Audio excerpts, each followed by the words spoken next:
आज भारतीय जनता पार्टी की तरफ से कहा गया कि इस भर्ती प्रक्रिया को जल्दी पूरा किया जाए, इसको और रफ्तार दी जाए। तारीख पर तारीख ने इंतजार लंबा कर दिया है कि अब युवाओं के सब्र का बांध टूटता नजर आ रहा। सड़क से लेकर सोशल मीडिया तक शिक्षक अभ्यर्थियों ने 7वें चरण की बहाली को लेकर मोर्चा खोला, लेकिन हर बार मिली नियमावली की तारीख। हर बार बताया गया कि नियमावली पर साइन हो गया है, कैबिनेट की बैठक में नियुक्ति पर फैसला हो जाएगा, लेकिन कैबिनेट की बैठक खत्म हो जाती है, फैसला छोड़िए शिक्षक बहाली पर चर्चा तक नहीं होती।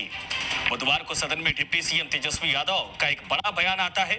तेजस्वी यादव ने युवाओं को एक बार फिर से भरोसा दिया। दरअसल ये सदन के बाहर की बात है। सदन के बाहर जब बिहार स्थापना दिवस मनाया जा रहा था, उस दौरान उन्होंने कहा कि परेशान मत होइए, जल्द खुशखबरी मिलेगी, लेकिन शिक्षक अभ्यर्थी पूछ रहे कि कब मिलेगी आखिर ये खुशखबरी, क्योंकि बहुत जल्द, बहुत जल्द, बहुत जल्द ये शब्द पिछले कई महीनों से सुनते चले आ रहे। मेरे साथ जितने मेहमान जुड़े हैं, इस तरह मैं उनसे परिचय करवाऊंगा, लेकिन उसके पहले जो बयान है वो सुन लीजिए। और हम लोगों का कमिटमेंट है, प्रण है, जो हम लोगों ने आप लोगों के समक्ष रखा कि 10 लाख नहीं, इसी मैदान से माननीय मुख्यमंत्री जी ने 20 लाख सरकारी नौकरी और 10 लाख जो है रोजगार की व्यवस्था की बात की है ऐतिहासिक दिन में। तो इसलिए चाहे शिक्षा हो, हर एक क्षेत्र में हम लोग जो है काम कर रहे हैं, तो हमें पूरा विश्वास है। बस थोड़ा इंतजार कीजिए, सारी प्रक्रिया जो है अंतिम मोड़ पर है, सारी चीजें जो वादा किया है नौकरी का, उसको हम लोग जो है पूरा करने का काम करेंगे। तो डिप्टी सीएम ने कहा कि थोड़ा इंतजार करिए, सारी प्रक्रिया अंतिम चरण में है, और जो कमिटमेंट किया है 20 लाख का, 10 लाख सरकारी नौकरी, 10 लाख रोजगार सीएम साहब ने, उसको हम पूरा करेंगे। मेरे साथ जितने मेहमान जुड़े मैं परिचय करवाता हूं, उसके बाद समझेंगे वाकई में ये जल्दी वाला जो अब तक बातें आई है ये कितनी जल्दी पूरी हो जाएंगी। मेरे साथ मनीष पांडे भारतीय जनता पार्टी से जुड़ रहे इस वक्त, डॉक्टर चंदर यादव प्रदेश सचिव जेडीयू से मेरे साथ जुड़ रहे, इसके अलावा आइन अहमद साहब प्रदेश अध्यक्ष युवा आरजेडी से मेरे साथ जुड़ रहे, और नितेश पांडे सीटेट अभ्यर्थी इस वक्त मेरे साथ जुड़ रहे। आप सभी का स्वागत है। नितेश, मैं शुरुआत आपसे ही करना चाहूंगा। कल डिप्टी सीएम का भी बयान आया, आपने सीएम को लेकर, शिक्षा मंत्री को लेकर, और जिन लोगों ने जिम्मेदारियां ली थी, जिन लोगों ने बातें कही थी, उसको डिनाय कर दिया था। कल डिप्टी सीएम की तरफ से सीएम की बातों को कोट करके कहा गया कि थोड़ा इंतजार कर लीजिए, ये बड़ी खुशखबरी मिलने वाली है, थोड़ा धैर्य रख लीजिए, ये हमने कमिटमेंट किया है, पूरा करेंगे। सर, ये कोई नया वादा नहीं है, ये कोई नया वक्तव्य नहीं है। ये वक्तव्य हम लोग हर रैली में, हर मंच से सुनते हैं तेजस्वी जी की तरफ से। अगर तेजस्वी जी के पास अगर कुछ नया हो तब बोले, अगर उनके पास हमारी विज्ञप्ति हो, हमारी शिक्षक बहाली करने की मंशा हो, तो वो जग जाहिर करे और विज्ञप्ति पर साइन करे।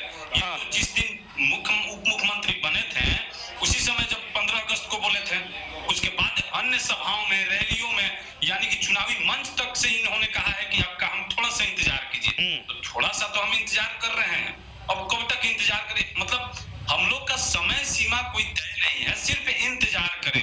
इंतजार तो कोई सीमा ही नहीं होती इंतजार की, कहीं तक जा सकता है सीमा। तो आखिर इस सीमा को तय कौन करेगा, जिम्मेदारी कौन लेगा इस सीमा का? नहीं नितेश, वो तो सही सवाल है आपका कि सीमा की जिम्मेदारी कौन, लेकिन सरकार अगर नहीं देने की इच्छा शक्ति रखती तो डिनाय भी कर सकती थी, बिल्कुल चुप हो जाती, बोलती ही नहीं। अगर बार बार सरकार की तरफ से ये कहा जा रहा है कि थोड़ा इंतजार, तो जाहिर सी बात है कुछ ना कुछ तो प्रक्रिया चल रही है। नहीं, प्रक्रिया तो चल रही है, इनके द्वारा कहा जा रहा है नियमावली संबंधित जो प्रक्रिया हम लोग का जो बार बार टाला जा रहा है नियमावली को लेकर के, और नियमावली एक तरफ कोई बोलता है, शिक्षा मंत्री जी बोलते हैं, कोई छोड़िए शिक्षा मंत्री जी बोलते हैं कि तैयार है, और उसी पर आप लोग डिले कर रहे हैं। तो आखिर हम लोग को बताया जाए ना कि प्रक्रिया कहाँ फंस रहा है, पेच कहाँ है। हम लोग पेच को समझेंगे ना, हम लोग उस पर शांत हो जाएंगे, हम लोग भी समझेंगे कि नहीं वाकई में दिक्कत है शिक्षक बहाली में, वाकई में ये प्रक्रिया में दिक्कतें आ रही है, हम लोग भी थोड़ा सब्र कर लेंगे। लेकिन हम लोग को अंधेरे में रख करके सिर्फ ये कहा जाए कि हम बहाली करेंगे, तो ये करेंगे शब्द तो एनडीए की सरकार थी तब से सुनते हम लोग आ रहे हैं, महागठबंधन की सरकार 6 महीने से ज्यादा हो गए। ठीक, तो आखिर हम लोग कब तक सुनते रहे? हम लोग ठीक है, इस बात का जवाब लेंगे सरकारी पक्ष जब हमारे साथ हमें जुड़ेंगे, सरकार की दरअसल गठबंधन के नेता के तौर पर।